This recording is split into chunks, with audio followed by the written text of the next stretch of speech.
Lezi indaba zehora lokuqala sibethulela zona bukhoma ekomkhulu le-SABC e-Auckland Park eGoli nazo ezinohlonze emini nje.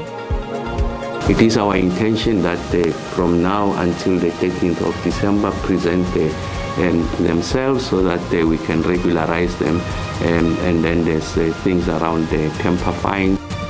Ungqongqoshe wezogesi uDokotela uGosiyen Tsuramukhuba usememezele umnqamla juqu wamhla ziyi-13 kuzibandlela ukuze labo abasebenzisa ugesi ngokungemthetho baxazulule inkinga zabo ne-Eskom. This report, we did not have a case whereby the retired Constitutional Court judge out of nowhere decided to just wake up, write a report. Umholi we-ATM uVuyo Zungula uthi banethemba lokuthi inkantolo yomthethosisekelo izoqinisekisa ukuthi isishayamthetho sikazwelonke siwuthathela phezulu umbiko wethimba eliyimele elathola ukuthi umengameli wezwe kunecala okufanele ayiphendulele kulo odabeni lwephalaphala. It's very important to vote because, you have the chance to change the state of the country. Abavoti abangaphezulu kwesigidi neyinkulungwane engamakhulu amane baphume ngobuningi kwelaseNamibia njengoba leliyazwe lisingethe ukhetho likazwelonke namhlanje. Sikubingelele umbukelisi kwamukele indaba enze uhora lokuqala sibonge kakhulu ukuthi uhlanganyele kanye nathi. Igama lami noXolo uMamtshali wakwaMwali ihlabangane lemhlophe qwa asivele singabe sapholisa amaseko sikhwele phekwazo. Umholi we-African Transformation Movement ugxeke iPhalamende ngesinyathelo salo sokuchitha umbiko owawuphenya ngodaba lokwebiwa kwemali eplazini likamengameli wezwe uCyril Ramaphosa iPhalaphala. Uthe lufanele lithathelwe phezulu uphenyo olwenziwa yithimba eliyimele elabe liholwa owabe inhloko yamajaji uSandile Ngcobo. The only thing we've got a parliament that has violated Section 42 of the Constitution by not scrutinizing the actions of the president. uVuyo Zungula oHoly African Transformation Movement ugxeka isishayamthetho ngokuhluleka ukusebenzisa isigaba sama-42 somthethosisekelo odabeni lweplazi likamengameli iPhalaphala. uZungula uthi isishayamthetho asikwazi ukwenza engathi umengameli waqokwa izinhlangano ezifana no-NPA njengoba sengathi izona eyinezwi. We can't have a parliament that is going to say the Hawks, the NPAs and the other institutions, because the president is not elected by those institutions. He's not accountable to those institutions. uZungula uthi lowo wabe inhloko yamajaji uSandile Ngcobo nethimba lakhe abavelanga nje bavuka ekseni babhala umbiko ngento engekho. This report, we did not have a case whereby the retired Constitutional Court judge out of nowhere decided to just wake up, write a report. It was because there was a motion which met the threshold in accordance to the rules, and he was acting on the instruction of Parliament. uZungula uphethe ngokuthi kuzofanele iphele indaba yoqhekeka emaqenjini amancane kuleli ukuze izwe lizobona intuthuko. Silindo kuhle ngidi eindabeni ze-SABC. Iphini lomholi we-MK Party uDokotela uJohn Hlophe ufuna kube nokubuyisana phakathi komholi we-EFF uJulius Malema kanye nomholi we-MK Party uJacob Zuma kulandela inkulumo kaMalema ekubeke kwasobala ukuthi abafuni lutho oluzobahlanganisa ne-MKP. I-EFF isilaxazwe abe kade bengamalunga aphezulu eqembu asebefudukele ku-MK Party nokuyikho ke osequbula ukungaboni ngasolinye phakathi kwalamaqembu omabili nakuba ubudlelwane bawo busaqhubeka ke ePhalamende. Our biggest enemy and immediate enemy that we are dealing with now is MKP. We don't want to see anything that has got to do with that.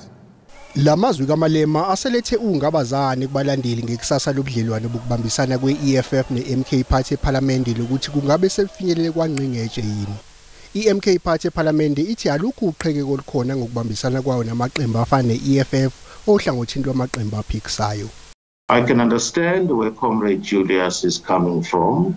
He feels betrayed. I can understand where he's coming from. But I think what is important for us is black unity at the end of the day. Phakathi kwabaholi asabefudukele ku-MK Party abashiye i-EFF kubalwa uFred Shibambu, uAdvocate Dalimpofu, uMagasela Mzobe noAdvocate Busisiwe Mkhwebane.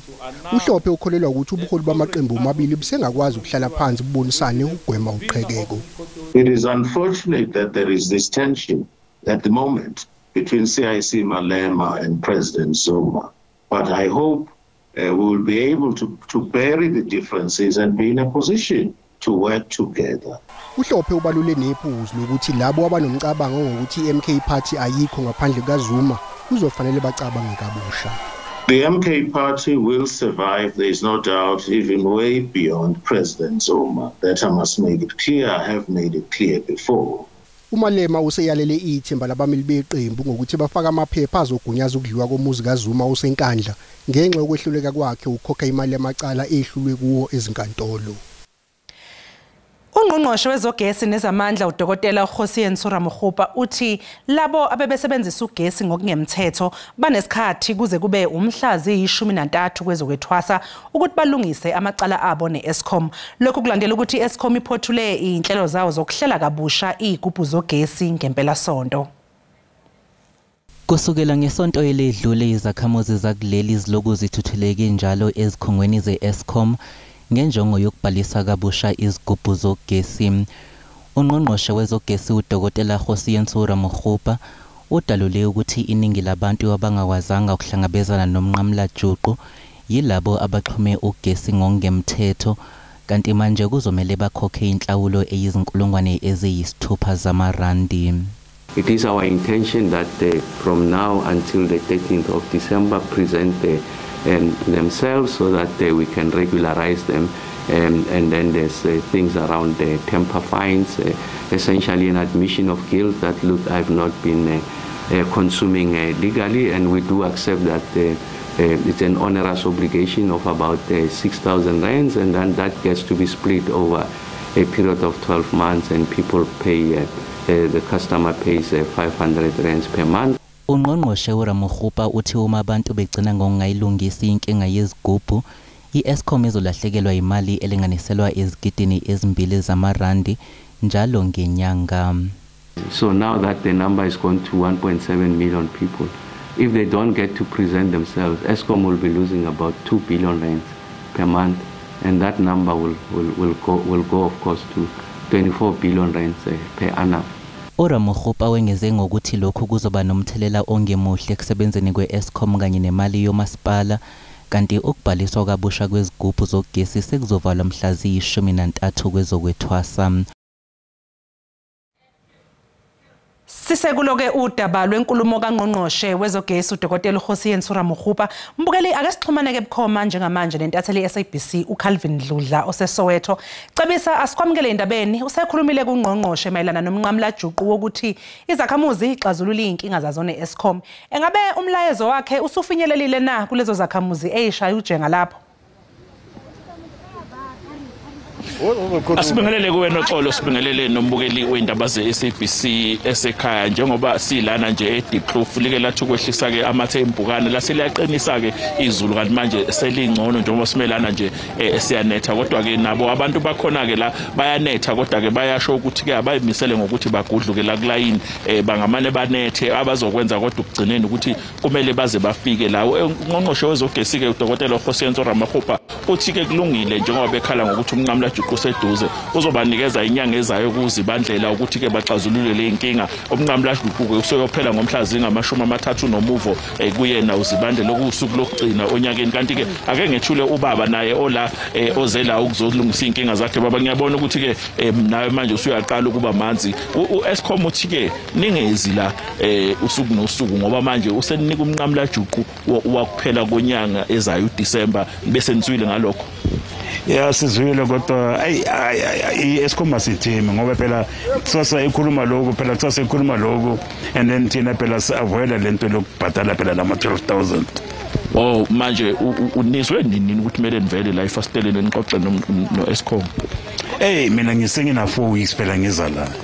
Each and every time phela mangizwa la phela kugcwele la ngoba yeah and manje ngimele ngibuyele emuva ngoba ngithathe the whole day ngingenzakela kusayisakhala nix. Yeah. Okay. Ngiyabonga baba ngesikhathi sakho. Okay. Ngenxa isikhathi noxolo ubaba lo uyachaza ukuthi yena kusenesikhathi ezama ukuza la ekuzolungisa inkinga yakhe nogesi ke uyanetha njengamanje njengoba ubona lehlisa amathe eimbukane. Sikhulumile ke nabanye abantu abebeze la kuzolungisa inkinga zabo. Ikhona insizwa noxolo engengakhuluma naye ngethusile ithi ke yona cha izama ukulungiselela ke isikhathi lesummer holiday sehlobo phecelezi festive season yathi kuzomela ukuthi ke uEskom azama ukukhuphula inyawo noxolo ukuze ke bakwazi ukuthi bangahlupheki ke kulenyanga ezayo njengoba isho ukuthi ke bazobe bedla ibiliboco. Ngiyayibuza ke ngithi mina manje ubona ukuthi yini engcono ukuthi nidle ibiliboco neziphuzo kunokuthi nilungise indaba yogesi. Wathi cha sifuna njengamanje sifuna ukulibala ibiliboco silibale iziphuzo.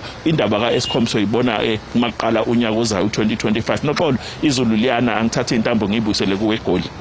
Sibonga kakhulu ke lo wombukeli uCalvin okadludla ke unkanise lapha eDeepkloof lapho ke abesibikela khona mayilana neindaba zakwa Eskom nabantu ke abavelayo kuyoxazulula inkinga zabo. Njengamanje ke sathi iqumbukele izitolo kanti uma ngabe sibuya sokuphathela uWT. We are going to protest, and I saw it from the video that they sent to me, and they said, please, we call the councillor, she's not answering her phone. Izakhamuzi zaseWestbury eGoli ziphumeza gcwala imigwaqo zibhikishela ukuhlinzekwa ngamanzi namhlanje kuseni. Izakhamuzi zalendawo ayiqali ke ukukhala ngodaba lwamanzi.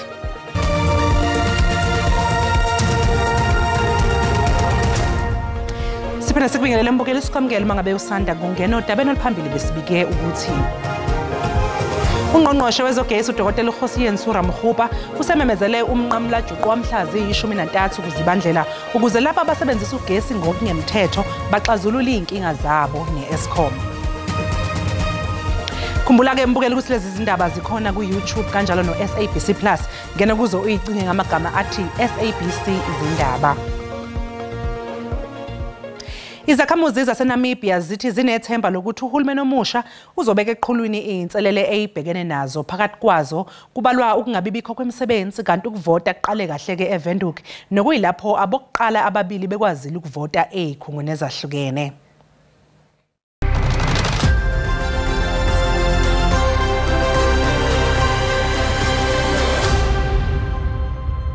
Izakhamuzi zaseNamibia ziphume ngobuningi ziyovota.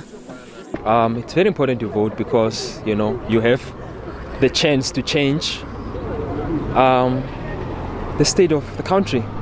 Yeah, it's very important as young people, especially because you are given that power to change your future and, you know, it's time to make those changes, vote for change.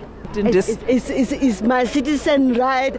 That's why people went to war and fighting for our rights. So there's no way that I can miss it. Iphini likaMengameli waseNamibia eliphinde ligaqele isikhundla sobumengameli eqenjini SWAPO lithi linethemba lokuthi leli qembu lizodla umhlanganiso. Responding well, so I'm just really expecting good results, and then for us to move forward in advancing what we have committed to the people of Namibia. Yes, I'm looking forward to vote. You know, voting is your voice, and every person wants your voice to be heard. So today I'll make sure that my voice is heard, and it will have an impact in the next 5 years. Bangaphezu kwesigidi abantu ababhalisele ukuvota kulolu khetho. Inkantolo yemantshi yaseRandburg isilihlelisele uLwesithathu olulandelayo icala likaLongwethwala noyindodana yomculi wodumo uChico Thwala. uLongwethwala ubhekene necala lokweba impahlakayise yokuqopha umculo ebalela eyinkulungwaneni eyingamakhulu zamarandi. He is within his rights, and the bail application process will be separate from the inquiry that is before court, because the inquiry before court is to establish whether or not he indeed was in contempt of court. So the court will make a ruling on that one. But as for him wanting to apply for bail, he is within his rights, and the matter has been postponed to the 4th of December, and it will be moved to Court 8 so that that court can hear his application to be released on bail. Ubrigadier Bongani Gininda eqhubeka nokwethula ubufakazi ecaleni lokubulawa kukaSenzo Meyiwa uthi abameli kufanele baqondisise ubufakazi bakhe ukuthi ubeke kanjani. Ummeli womsola wesithathu uAdvocate Charles Mnisi uphikisa ubufakazi bukaGininda enkantolo ephakeme ePitoli. Ummeli womsola wesithathu Advocate Charles Mnisi uphosele inselela ubufakazi bukaBrigadier Bongani Gininda bokukhomba abasolwa njengomzamo wokucekela phansi ubufakazi bamaphoyisa. Ms. Makhumalo says, I was one of the people in the house, and when we got accosted, I was there. I saw the suspect that was in possession of the firearm. That suspect that I saw looked like this. And that's not what A58 says. A58 doesn't say the suspect looks like this person she identified. She says the person she's identifying is one of the intruders. That's the bottom of A58, my lord. Not that this person looks like the person that had the firearm. Umnisi ke ebuza uGininda ukuthi wathi uMakhumalo wakhomba umswele kungeyena uphendule kanje. No, I beg to differ, my lord. My lord, I thought investigation is a systematic way of finding the truth. So if a person makes an error, be it intentional or otherwise, and evidence shows that this is a wrong person, you cannot now ignore the truth, because that is the purpose of finding the truth. That is what our justice system is all about. uGininda ke uthi waya kumadlala nothwala njengoba wayefuna ukuthi babe yingxenye yokukhomba abasolwa. If you look at the commissioning statements of Mr. Madlala and Mthokozisi Thwala, you will realize that I approached them after Exhibit HA and JJ were already done. You know, there were statements of other witnesses who were implicating this accused. That is why I wanted to establish from them that can they participate? Can they be able to identify the perpetrators if they have such a recollection in the event we line these people up on the ID parade? Icala liyaqhubeka. Izakhamuzi zase-Westbury eGoli ziphumeza gcwala imigwaqo zibhikishela ukuhlinzekwa ngamanzi namhlanje kuseni. Izakhamuzi zakule ndawo ayiqali ke ukukhala ngodaba lwamanzi. Sisalokhu sinjalo isimo endaweni yase-Westbury nase-Coronationville njengoba sekuphele iminyaka lo mphakathi unenkinga okungaphakelwa amanzi ngendlela efanele. Kumanje izakhamuzi zakule ndawo zithi sekuphele cishe izinsuku ezisithupha kungaphumi ngisho iconsi empompini. The police came, they said, this is not Soweto, you are not going to protest here, you have no human right to do that. And they said, we are going to protest. And I saw it from the video that they sent to me. And they said, please, we called the councillor, she's not answering her phone, we've called for help, no one is coming, can you come to our rescue? Lezi zakhamuzi zisebenzise amatshe nemfucuza ukuvala imigwaqo eyahlukene. Ziphinde zakhala ngokuthi amaphoyisa alwa nazo uma zibhikisha.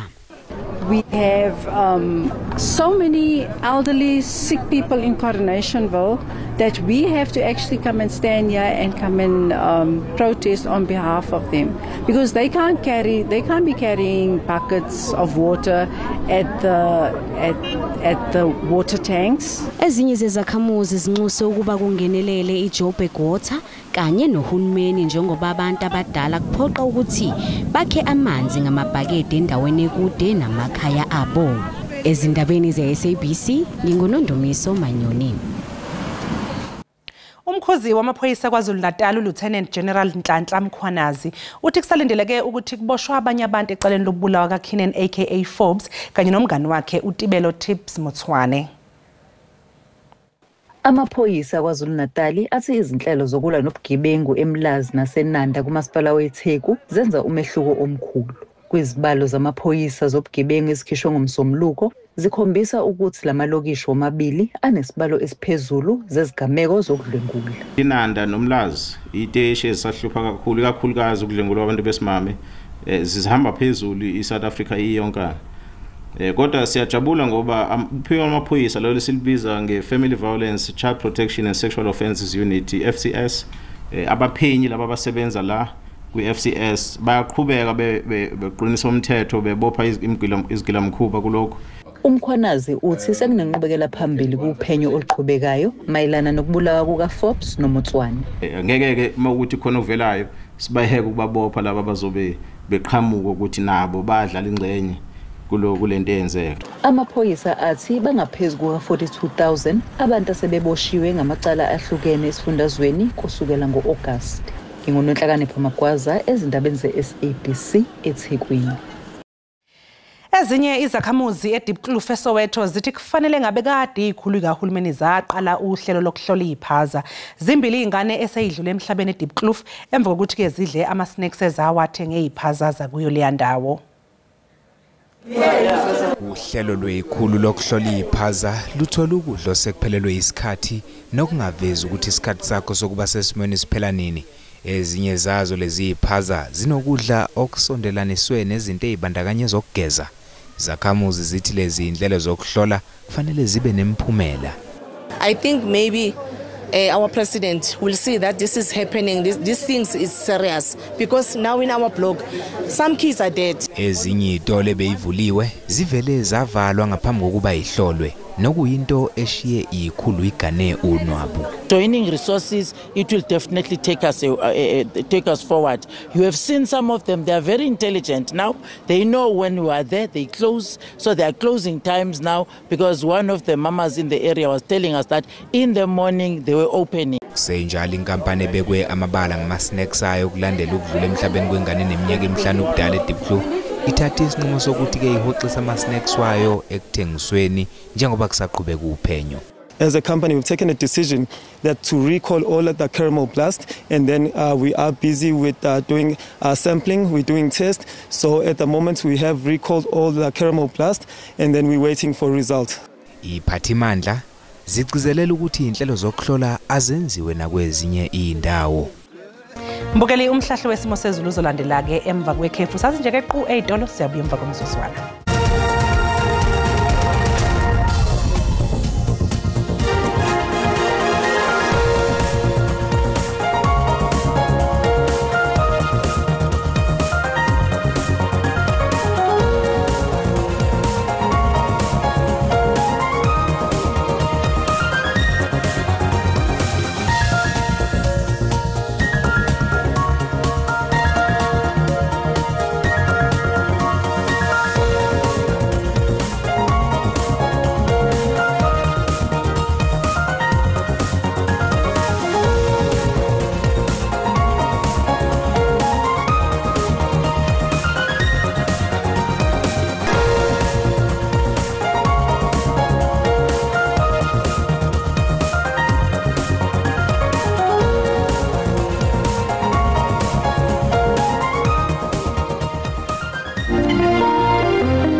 Mbukeli sizibeka lapho ke bese kuphasele zona namhlanje mini kodwa siyathembisa na kanjani ngehora lesikhombisa kusihlwa sizobe sikhona futhi sisagiya ngalo ke Olga Mageba nibe nje nosuku oluhle nisale kahle.